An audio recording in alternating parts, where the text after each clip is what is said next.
Assalamualaikum warahmatullahi wabarakatuh. Good morning, ladies and gentlemen. My name is Isni Nelinasa. You can call me Isni. I'm from the first semester of Diploma 3 in Blood Bank Technology, Health Polytechnic of the Ministry of Health, Semarang. Here, I will present my work on the topic of erythropoietin and ferritin. There are several points that we will discuss.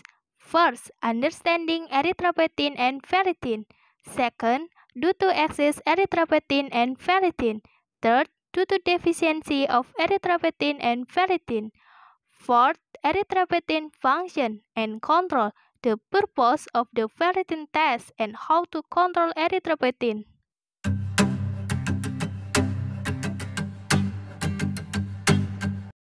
First, I will explain briefly what is erythropoietin. Erythropoietin, a hormone produced primarily by the kidneys that controls the production of red blood cells. This hormone is produced by the kidneys to be carried to the bone marrow when the amount of oxygen or red blood cells in the blood decreases. This hormone is also produced by the liver, but in small amounts. Okay, next. How is erythropoietin controlled? Although the exact mechanism that control erythropoietin production are poorly understood, it is known that specialist cells in the kidney are able to detect and respond to low oxygen levels through increased erythropoietin production. When there is no oxygen in the blood circulation, erythropoietin production decreases, but when oxygen levels fall, erythropoietin production goes up. It is adaptive because it facilitates the production of more red blood cells to transport more oxygen throughout the body, thereby increasing oxygen levels in the tissue.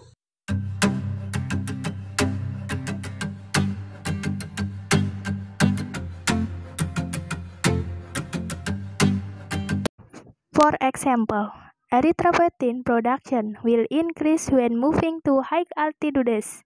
This is because the air pressure is lower. Oxygen pressure is lower and less oxygen is taken up by the blood, thus stimulating the production of erythropoietin. In a low oxygen state, people are at risk for hypoxia. Lack oxygen. Hypoxia can occur when there is poor lung ventilation, such as occur in emphysema and cardiovascular disease. Erythropoietin production is reduced in kidney failure and various chronic diseases such as AIDS, certain cancer, and chronic inflammatory disease such as rheumatoid arthritis. Picture on the side is a blood enhancer. We turn to the question beside.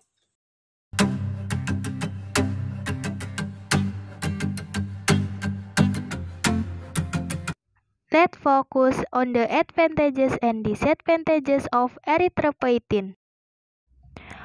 What happens if I have too much erythropoietin?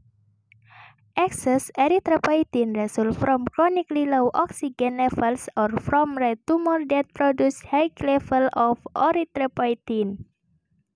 This causes a condition known as polycythemia, which is a high-grade blood cell count. In many people, polycythemia does cause any symptoms.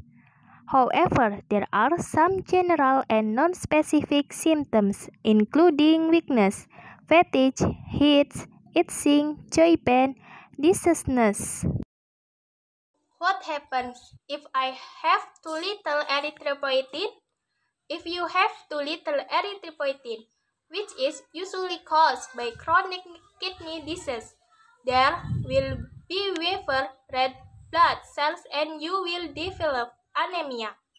Erythropoietin has been synthetically prepared for the treatment of anemia resulting from chronic renal failure It is also given to patients with some less common types of cancer.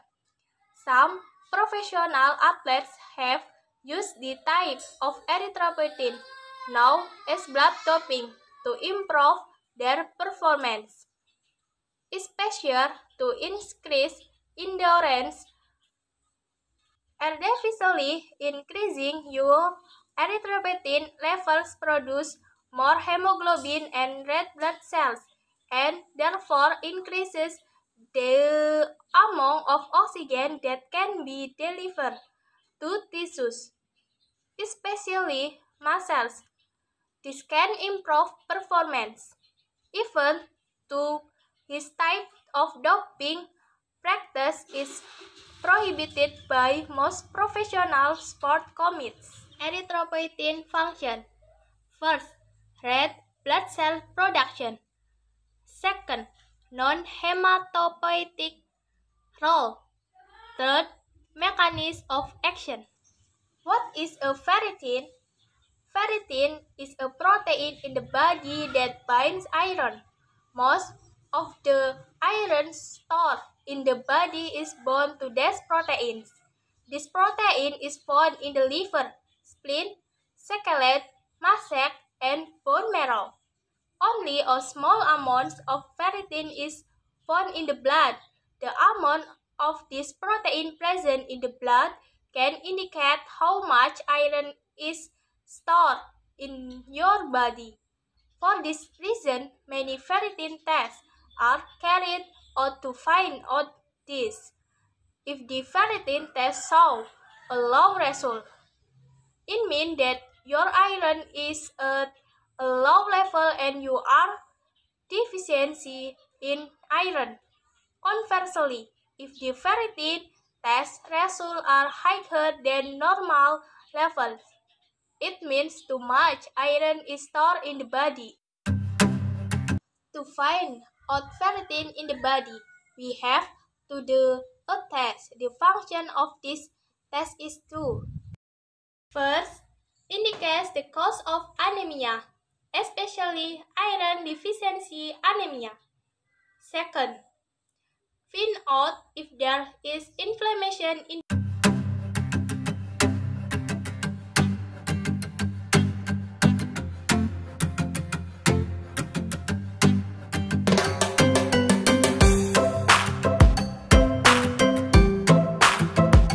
Third, find out if there is too much iron in the body.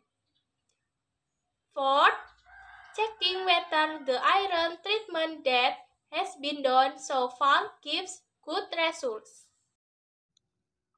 What are the normal levels of iron-binding protein in the body? First, men 18 to 270 millicentigram.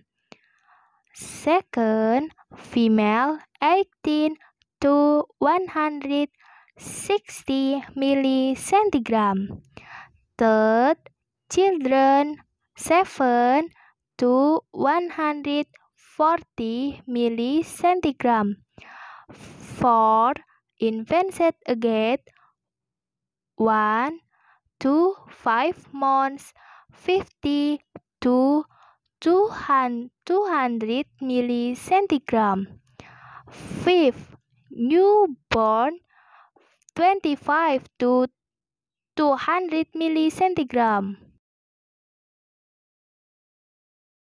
So, conclusion.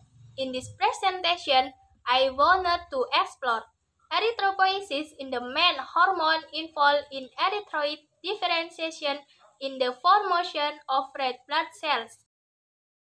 Ferritin is an intracellular protein that can store iron and release iron under control.